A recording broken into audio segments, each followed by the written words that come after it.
Okay.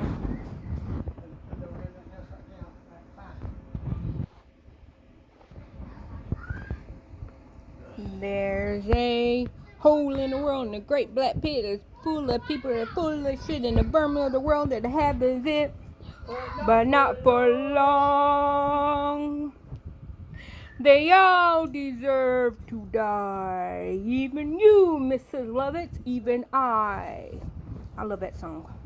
Where's the towel? Hey, Van. Yeah. Pretty women, pretty women. Ugh. I swear somebody needs to, like, play that in the courtroom. Like, get yourself kicked out of the courtroom by just standing up and just quoting Sweeney Todd. Yep. And then just saying, we all deserve to die. Even you, Mrs. Hurt, even I. We are so silly. What? Me and Daddy. We're saying somebody needs to stand up in court and say, we all, well, no, they have to do the first beginning first. They have to go, there's a hole in the world, and the great black pit is full of people that are full of shit, and the vermin of the world that inhabits it, but not for long. We all deserve to die. Even you, Amber Heard, even I. You gotta taste it. That's the words are everything. You, Mrs. Lovett, even I. Yeah, even you, Mrs. Lovett, even I. I love Sweeney Todd. That's not my favorite Johnny movie. No, my favorite Johnny movie is Crybaby. Literally, that's my favorite movie. Crybaby is my Yeah, favorite. Crybaby.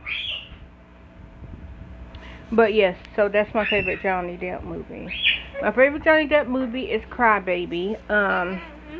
My favorite song from Sweeney Todd is Empathy. I mean, they're all good movies. I mean, they're all good songs from Sweeney Todd. And then somebody else needs to stand up after somebody says that, even you, Mrs. Hurd, even I. Then somebody needs to stand up. Mischief, mischief, skies on fire, or pants on fire, pants on fire. Mischief, mischief. I'm sorry, I'm having too much fun. What else? I'm trying to think. Well, I was trying to work in Joanna, but that don't work. I'll see you, Joanna. No, you ain't ready. What? You ain't ready to see Sweeney Todd. That's a little too gory. Yeah. Yeah. Like, we want you to watch it, but just not this, like you're only 8.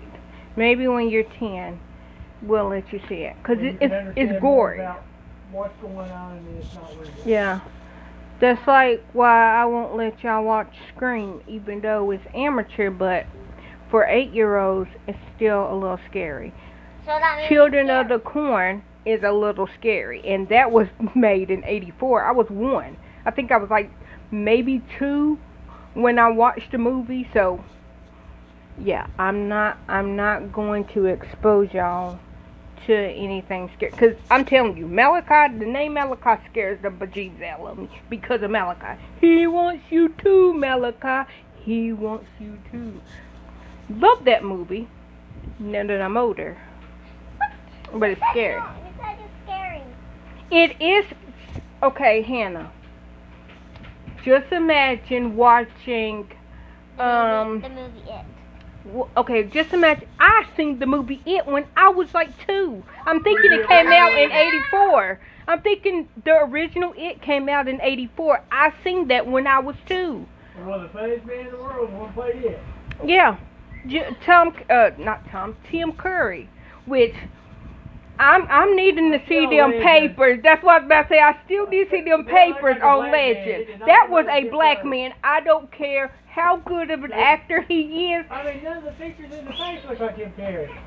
Yeah. I'm saying they could put Michael Clark Duncan, and I'll be like, yep.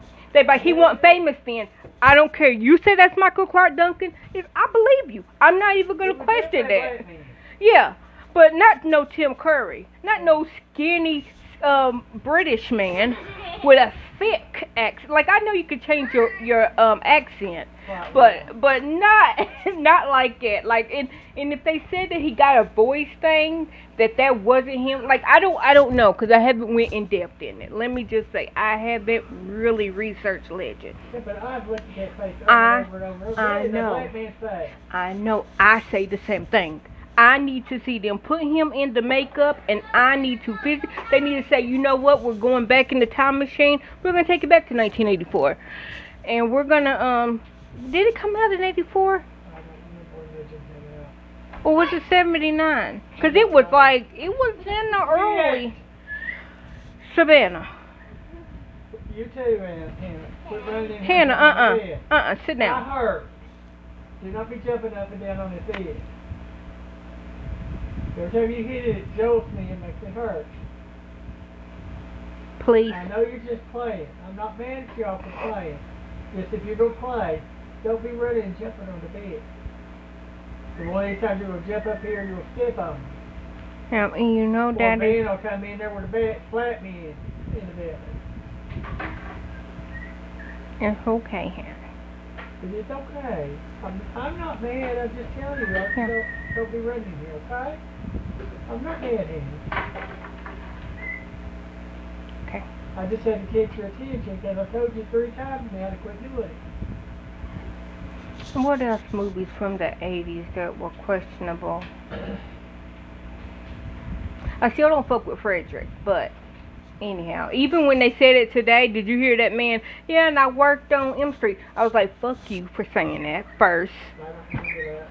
That old man that was saying all the movies, like he did Babar, you know, the cartoon Babar. He did, he worked on M Street. He worked with George Foreman on his grill. He worked with George Lucas. He said the young George Lucas. I worked with the young kid George Lucas. Like, George Lucas is like freaking ancient. But, I mean, you gotta understand, the man did graduate from law school in 78. So he ain't no spring chicken, but he's still working. He's still working. He graduated from law school in 78. And so he's like, yeah, and I worked with the young kid George Lucas, and like they didn't, like, I had to fight for them to actually pick up his screenplay of Star Wars, and they weren't gonna do it because they're like, it's just gonna be a flop. So they didn't want to pick it up. But I fought for my client, the young kid George Lucas. This is like, okay, George Lucas is like in his 60s, if I'm not mistaken. But like I said, that man ain't no spring chicken. But he. Y'all gonna get hurt.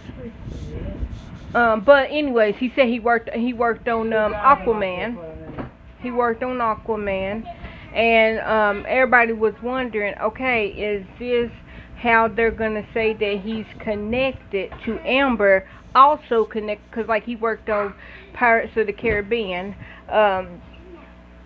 and so he's connected to both of them. Like, I don't know where they were going with them asking basically for him to just like tell his whole, like, giving out his resume, his verbal resume, because he was saying all the movies, all the shows, all the products that he has worked on, and it's some big names. Yeah. But when he said, oh yeah, and I worked on M Street, I was like, and fuck you, because you didn't even have to mention that. You knew I was watching this. How dare you mention that name in my house? He didn't say Frederick, but I know that he meant that because Johnny Depp was in one of Frederick's movies.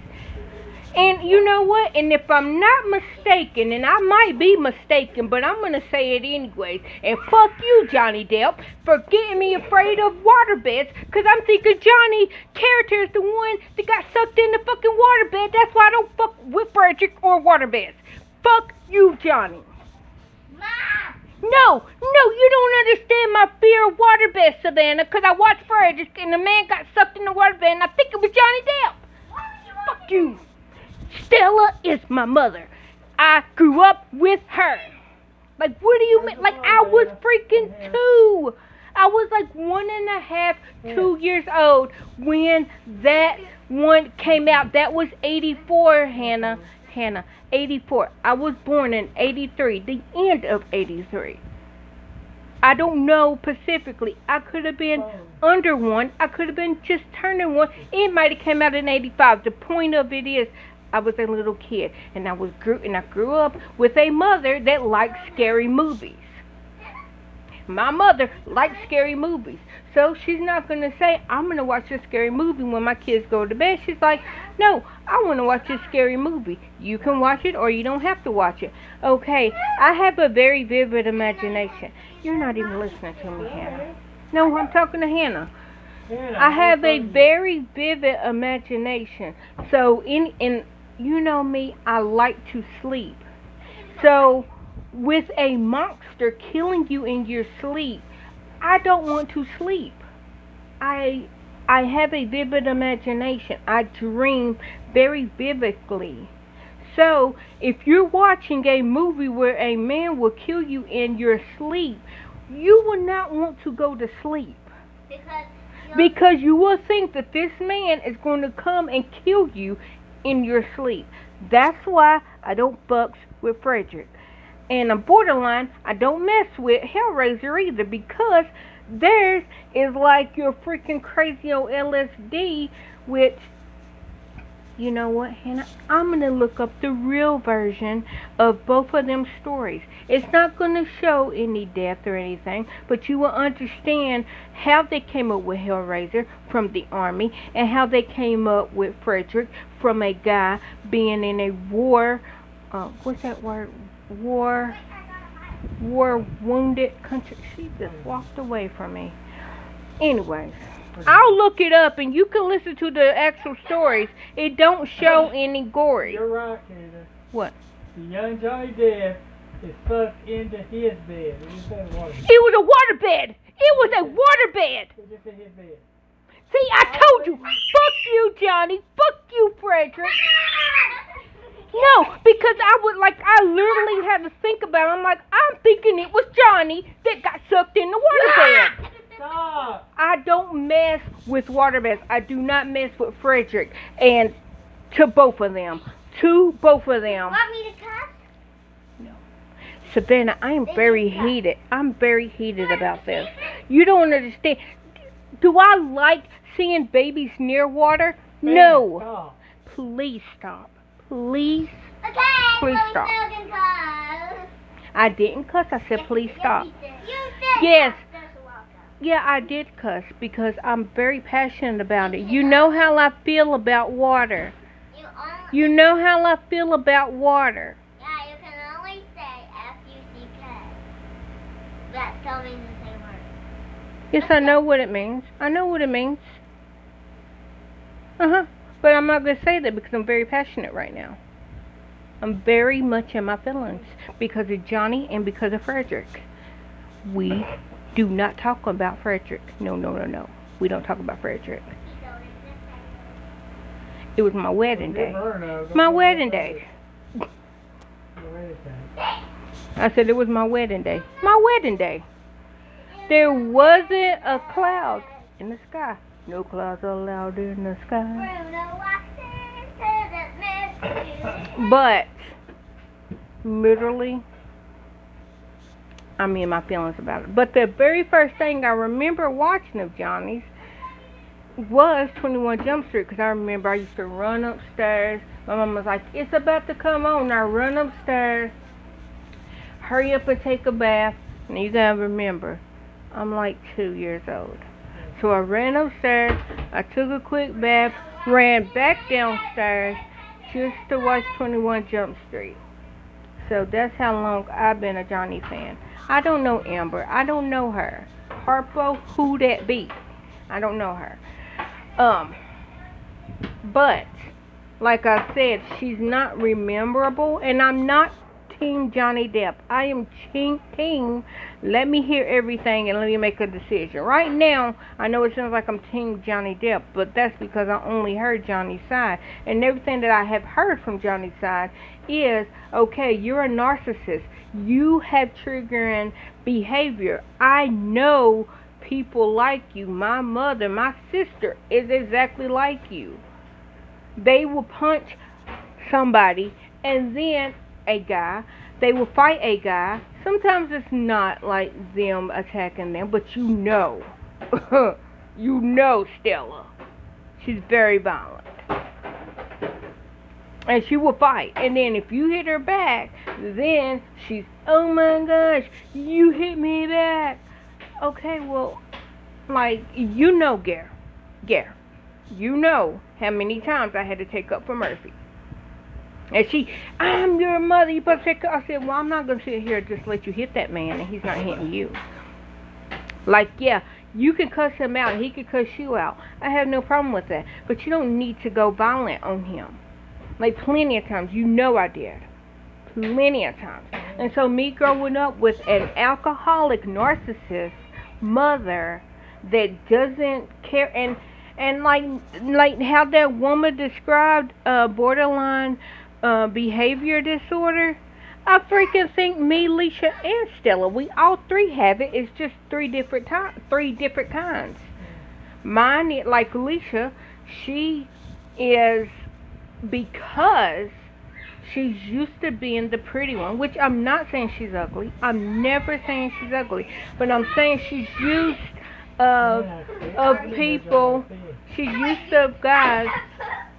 Savannah. Start calming down, girl. Put the bat down. Put it down. Not right there. Hannah. Pick it up and put it in your closet. In your closet. Thank you, ma'am. Okay, so my thing is, this is why I diagnose, and this is self-diagnosing. This is why I diagnosed all three of us with it for three different reasons. I'm thinking that Leisha got it because she's used to being the center of attention. Like when she was born, Rachel raised her until Rachel died when Leisha was 4, I think. She was either 4 or 5 when Rachel died. Okay. So that was her, like she knew who my mama was, but like Rachel raised, and that's the same thing with my mama. You know, so when Leisha was born, Rachel immediately, that's my baby, going to do whatever you want to do. Okay. So she's used to being the center of attention until I was born and until Rachel died. Because even after I was born, she still was the center of attention because Rachel was alive. She was Rachel's baby. And then when, like, because she's pretty, you know, all the guys are like, oh, you know, what's up? So she's used to being the center of attention with guys. And then it was like she got into a bad relationship with, let's just call him the devil. She got into the bad relationship with the devil, and he literally, and this is, I don't have any evidence of any of this, but he, in my head, mentally abused her. Like we know physical, because like I've seen physical. I had to throw him down the steps when Alicia was 6 months pregnant with him. I freaking threw him down the steps. Like I was physically there. Like I was like, you're not gonna kill my baby. And because like I said, she was 6 months pregnant, and he was like about to throw her down the steps. So I ran upstairs and I threw him down the steps. And he can tell you, like, if we ever see him, if you ever meet him, you would know that he is the freaking devil. He is the Lucifer himself, straight out of hell. But I'm not going to say too much more about that because he gave me 2 beautiful nieces and nephew, a niece and a nephew. But anyways, he's the devil. So I'm thinking he is what got to her head. And I don't know if she felt ugly or if she just was like, okay, whatever. But like after she had Desiree is when she got buckwalled. Like she was already like as a teenager she was buckwalled, but it got worse after she had Desiree, cause that's when she went off the deep end of the pool. And so in my head, I blame it on him, but I can't solely blame it on him because she, you know, she she's she's her own person. Okay, now to Stella. I feel like Stella has borderline uh, behavior disorder because she feels abandoned. Like her mama had her, and her mama really didn't want her, so her grandmother, which Rachel raised my mama. My mama's an only child. She don't have any other siblings, and her mama actually told her, "I didn't want you, so of course I'm not gonna have any more kids." Okay, well you tell that to a little kid, and it's like, okay, then you come back into my life when I'm in my 40s, like maybe 2 months before you die. We start talking and having a conversation, and then you doing my poison. We both doing the same poison. I'm just trying to be peace. Yeah. We both doing the same poison. You die from one of the poisons that we do. I only had basically like put all together maybe 6 years. Like that's like their whole relationship. Basically 6 years out of 40 something years, because she went to live with Rachel when she was 4.5, 5 years old. Then yeah, she of course seen her mama off and on, over the years, but like that was just because her mama came up to visit her mother, Rachel, her mother. And so when they did get back together, you see, my mama, she was in her 40s. You know what I'm saying? So it was like, because we just started dating when she died. Can you take this off? Hannah, it's off. No, this. Well, why do you want that off? Because I'm washing my cup off and I don't want that to get wet. Okay, well here. Pull it. Okay, so that's what I feel like she has from her being abandoned for years. I feel like I have it because I literally tried being the perfect kid. I did not drink, I did not party, I did not rebel as a kid, and I still feel like that I am being punished, verbally abused. You know that they verbally, her and Alicia, both verbally abused me, and it's like I have did nothing to either one of y'all for y'all to be verbally abusive towards me. I literally don't have my ringer on because they're so verbally abusive. I don't want to wake up in the middle of the night to a phone call of me getting cussed out, and it's like, okay, you just called me and immediately start cussing me out. So how it comes out in both of them is they drink, they do their poison and all that. My thing, how I cope with the thing is food. I don't drink because I see how they are when they drunk. And for years, literally until I was 24, I thought I didn't drink because my daddy didn't drink. Found out he's on their side. He does their poison. So it's like, okay, I obviously don't drink because I don't want to drink. Because I'm pretty sure if I did pick up a cigarette and force myself to smoke, it'll come naturally. Because my parents, they smoke. Both my parents are alcoholics. Like, so it's like, so it's like I can easily get addicted to their poison, but my addiction is food, because my addiction is not per se illegal, and then I'm such a picky eater, so I'm not an expensive eater. Like, well, let me retract that. I don't like steak. I like lobster bisque, but I don't like lobster. I like the lobster bisque. Um, but when I say I'm kind of an expensive eater, 'cause I like vegetables.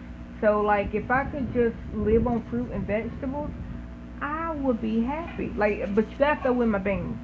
I gotta have my pinto beans and my cornbread, or I won't be able to make it. But pinto beans and cornbread, and then vegetables. Well, most vegetables, because I don't like all vegetables. But like I'm Gucci. I don't consider myself an expensive eater, but I know that my habit, food, is very expensive. So when I say I diagnose all of us with borderline personality disorder, I feel like that's how we cope with it. How they outburst is they're very violent. Like both of them, they are very violent. And I might scream, but I try not to scream. Like I know that I lash out with screams, but I try not to be verbally abusive. I try, and I'm definitely not physically abusive unless you scare me. Then I fear punch. But um, but like I'm not physically abusive. I try not to be verbally abusive. I actually listen to what people say when they're talking so that I can hear both sides of the story, because I want you to hear my side of the story. I will listen to your side of the story, but I also want you to hear my side of the story. So I literally work, I literally purposely, I try to be fair. And I feel like I'm fair, but I'm in my own body. I can't say how somebody else perceives me and how somebody else perceives my actions. But I feel like my thing of lashing out is I don't want to be touched. I don't want to be around when I'm in my agitated state. They're lashing out. So my lashing out is I want nothing to do with you at the time. And like I said, I don't know what it is, but it's like if I get mad at somebody, nobody can physically touch me because it makes my skin crawl. It literally makes my skin crawl. So that's how I lash out. I don't want nobody to touch me. I don't want nobody to even be around me until the nerves on my skin calms down. Because if you touch me, my instinct is to get you away from me. That's even my own self. I have to literally prevent myself, because like when I get agitated and I'm not calmed down, my first instinct is to scratch my skin off of my arms. That's what my brain is telling me. Your skin is on you. You need to get your skin off. That's what my brain is telling me. So I have to physically tell myself, because Hitler, he's evil. So I have to tell Hitler, I'm not going to scratch the skin off my arms, but nobody cannot physically touch me. I don't want my clothes to touch me. Of course, I don't strip off naked. But like I have to tell my brain, okay, it's just skin. It's just skin. So that's how I lash out. When I'm very agitated and all that, I do not like to be physically touched. Like, I don't like to be physically touched anyways. But like, definitely, if I'm mad and angry, like, I don't want to be physically touched. I can't, I literally cannot stand I can't stand it. I cannot stand that sensation. And then their lashing out is they are very verbally abusive. They are very physically abusive. Both of them. And that's how they lash out. And so, yes, we probably all need to go to therapy. I feel like I'm handling mine. Maybe not, because my weight's going up. So I'm probably not handling it as well as I think that I am. But I'm just saying. And then Stella's coming off of a broken hip, and Alicia, well, without saying, what her deal is. So yeah. So I'm not saying that we're immune to not have a borderline personality disorder, but I feel like that we all have our own, and everybody does. Mm-hmm.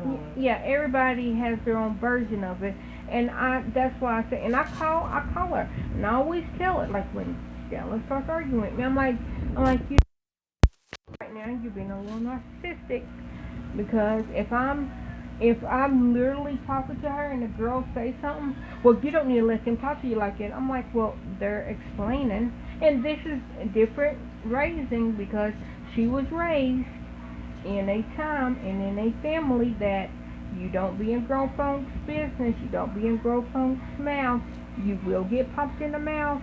She grew up in the era of, okay, well, I seen you do this wrong, so I'm going to whoop you, then take you home, and you're going to get another whooping.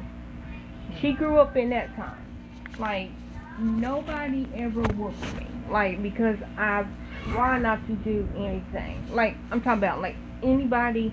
I think my daddy literally only whooped me 2 times my whole life. And I'm 38. I think I got a whooping when I was 3, because I was playing with Jonathan, and he was playing with cat teeth, and my daddy, he got mad. I don't even remember. I don't even remember why I got a whooping. That's the story that sticks out in my head. It's Jonathan and cat teeth. And then I think the second time that I ever got a whooping by my daddy was me and Lisa. We was up there visiting him one summer, and he told us to go to bed, and we're like, okay, we're gonna go to bed. Well, we stayed up late. Well, the next morning he got us up for church. We fell asleep in church.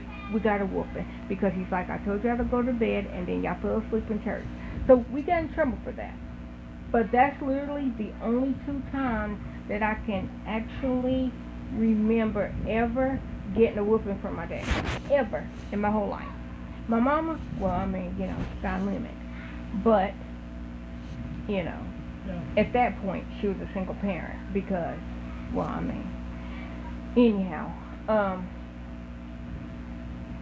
And then I try to raise in the girls that, yes, you don't be rude to adults and all that, but like if they come and tell me, okay, well, this is what happened, and then they tell me the story, I don't feel like that's talking back, because they're telling their side of the story. Yeah. And I felt, and maybe I raised them like that because I always felt like I could never explain what you're accusing me of.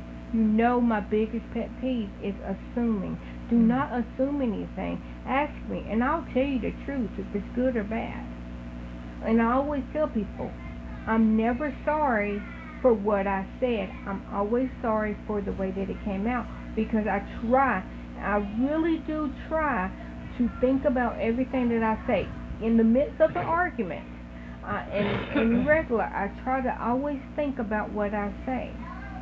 And so if I say something bad to somebody, I'm not sorry that I said it, because that's how I literally felt in that moment. I might have yelled it. I'm sorry in the way that it came out. I maybe